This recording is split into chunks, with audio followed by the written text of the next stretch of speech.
Hi, this is Crystal the Herbalist, and I'm going to be doing a series of videos, probably around 10 or 11 videos on herbs.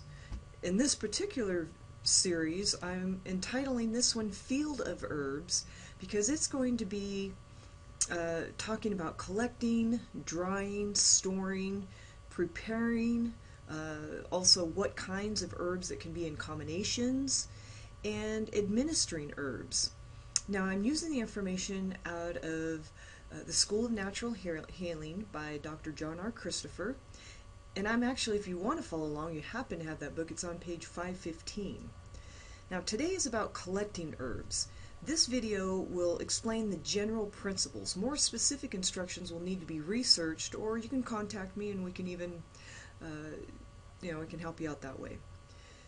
Now, there are a number of reasons why you should gather your own herbs. You'll know that they're fresh, for one. Another reason is that you'll know that they're clean, pure, and wholesome. You get to save yourself lots of money. You gain invaluable self-sufficiency. And you also get to build a knowledge of plants and their medicinal values.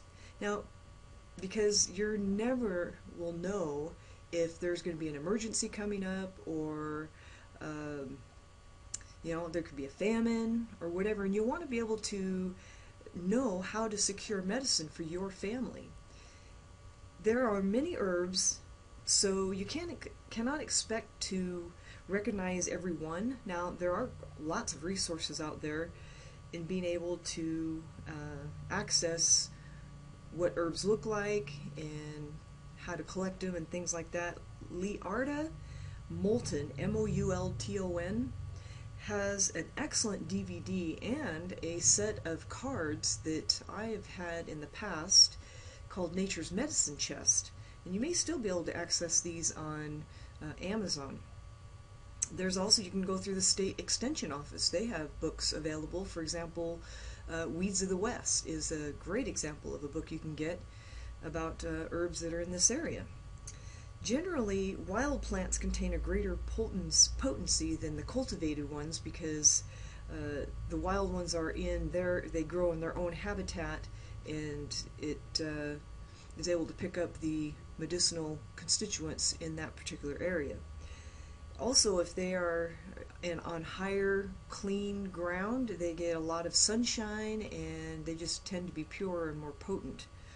But low, moist, shady, confined areas can also prove to be potent as well.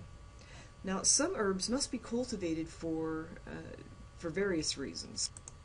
There are three types of plants. There are annuals, which only grow one time a year, so they just have one growing season. Biennials, they establish a good root system the first year, and then by the end of the second year they bear fruit and flower, and then they die. Then there are perennials. They bear fruit for a number of years before they die. General gathering rules, weather. Herbs must be gathered in dry weather, otherwise they can spoil. The time of day, usually you want to gather the herbs in the cool of the day, like in the morning just after the dew has evaporated, or in the evening just before the dew hits.